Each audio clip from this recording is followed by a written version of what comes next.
Anong ganap sa mundo ng showbiz?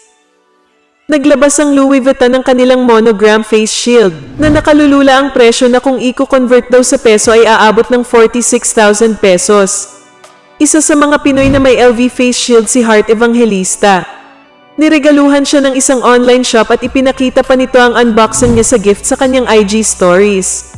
Kita sa video ang gulat ni Heart nang mabuksan ang lalagyan ng LV face shield.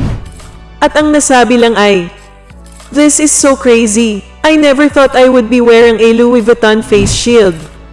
But it is a gift I will not say no to. Thank you so much." And speaking of Heart, inaabangan ng followers niya sa Instagram tuwing may unboxing siya ng mga natatanggap na regalo na puro branded. Lahat na yata ng international brand ay may nagreregalo kay Heart. May nagtanong tuloy kung wala ba itong gamit na locally made. In fairness to her, may mga isinusuot din namang made in the Philippines si Heart. Pero mabibilang lang dahil karamihan talaga sa isinusuot nito at ginagamit ay branded. Anyway, inaabangan na kung kailan magsisimulang mag-taping si Heart ng GMA 7 series na I Left My Heart in Sorsogon. Dahil excited na ang kanyang fans at netizens na mapanood ang pagiging fashionista ni Mrs. Escudero. Ano sa palagay nyo? Swerte naman ni Heart. Nireregaluhan lang ng LV brand. Sana all. Kung bago ka pa lang sa channel ko, at kung gusto mo ng mga ganitong video, ay mag-subscribe ka na para maging updated ka sa mga bago kong ilalabas na video. At kung meron kang gustong i-promote, PM is the key.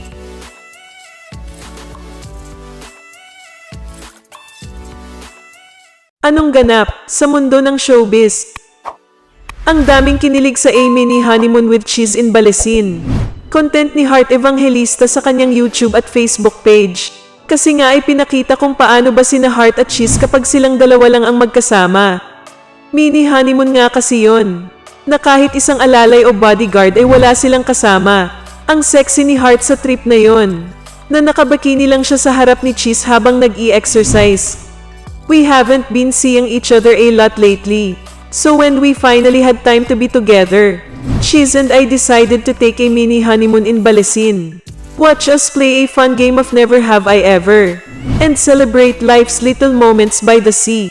This is going to be a really laid-back vlog, so I hope you enjoy watching as much as I enjoyed filming this. Sabi ni Heart. Pero syempre, may mga tao talagang walang magawa, na kapag may nakikitang masayang mga nilalang ay gumagawa sila ng paraan para wasakin ito. At kaloka nga na may isang troll na gustong basagan ang mini honeymoon ni na Cheese at Heart.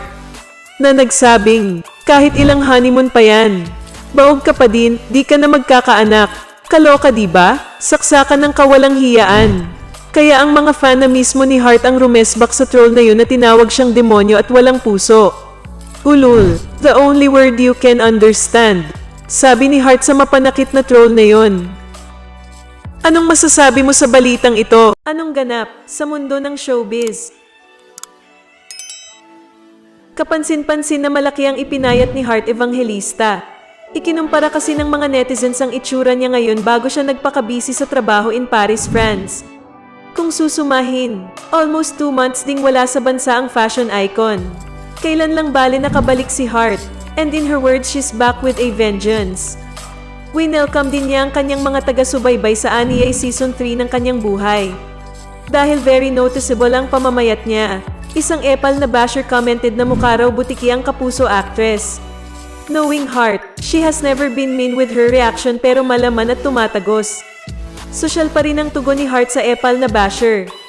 Aniya, buti ka pa, effortless. Kung hindi yun nasakyan ng basher, what Heart meant was mabuti pa ang basher. Hindi na kailangang mag-effort para magmukhang butiki. Obvious na hindi alam ng basher kung ano ang weakness ni Heart kung ang intensyon nito'y saktan ang aktres. Call Heart anything you want.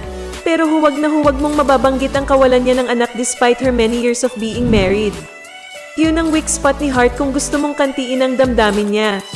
Sorry na lang sa basher na nakalimutang mag-research. Anong masasabi mo sa balitang ito? Anong ganap sa mundo ng showbiz? Sa kahiligan ng asawa sa mga mamahaling gamit. Tinakpan na ni Cheese Escudero ang mata ni Heart dahil tumitingin-tingin na ito sa mga luxury goods. Marami ang buhay na kinagisna ni Heart Evangelista kaya naman hindi nakagulat-gulat ang pagkahilig nito sa mga mamahaling gamit. Mula sa designer bags, luxurious heels, branded clothes at iba pa. Kadalasan sa mga brand na kanyang kinahiligan ay kagaya ng Chanel. Kilala ni Cheese ang asawa kaya naman. Sa Instagram video na ipinost ni Heart, sabi pa sa caption, "Pikit." Makikitang nag-window shopping sila at habang tumitingin-tingin si Heart sa luxury goods na naka-display. Tiningnan muna siya ni Cheese bago takpan ang kanyang mata. Dahil mahilig nga si Heart mangolekta ng mga mamahaling gamit. Alam na agad ng asawa ang iniisip nito. Naaliwat na tawa ang mga netizens dahil sa ginawa ni Cheese. Sabi ng iba, napaka-cute tingnan ng dalawa. Anong masasabi mo sa balitang ito? Anong ganap sa mundo ng showbiz? Muling napaisip ang mga marites kung may pinagdadaanan ang mag-asawang Heart Evangelista at Senator Cheese Escudero. Sa Instagram Reels kasi, mapapanood na kinakausap ni Heart ang kanyang sarili habang namimili ng susuoting damit. Maririnig din na sinabi ni Heart na kailangan niyang suotin ang kanyang shades para maitago niya ang kalungkutan. Sana naman ang larga mo ganda. Okay, this is what we're gonna wear. Shouldn't think what other people say. Just dress however you want. If it makes you feel good, go for it, darling. This is how it should be all day, every day. Put on those shades to hide your sorrows. No, I'm just kidding. I'm not sad. Just a little bit. But anyway, this is the look. Where are we going? We don't know. You'll figure it out, but you are amazing. You all are. Kill it, girl. Kill it. Anong masasabi mo sa balitang ito?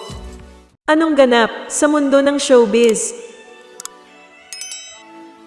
Nag-viral ngayon sa social media ang ibinahaging mga larawan ni Heart Evangelista sa kanyang social media account patungkol sa kanilang reunion. Sa isang pambihirang pagkakataon, nagkasama ang dating magkasintahan na sina Heart Evangelista at Jericho Rosales. Makikita nga sa nasabing post ni Heart na magkatabi pa silang dalawa ng kanyang ex-boyfriend at nakaakbay pa nga ito sa balikat ni Jericho Rosales. Nangyari ito sa reunion ng dating Star Magic artist kasama sina Piolo Pascual, Bea Alonzo, Maha Salvador, at Dieter Ocampo, at kasama din sina Mr. M o si Johnny Manahan at Mar Aioli Alberto. Caption naman ni Heart sa kanyang post, "About last night, growing up together was fun. Seeing where life has taken all of us is pretty cool." Umani naman agad ito ng samut-saring komento at reaction mula sa mga netizen at sa iba pang mga celebrities ang post na ito ni Heart. Anong masasabi mo sa balitang ito?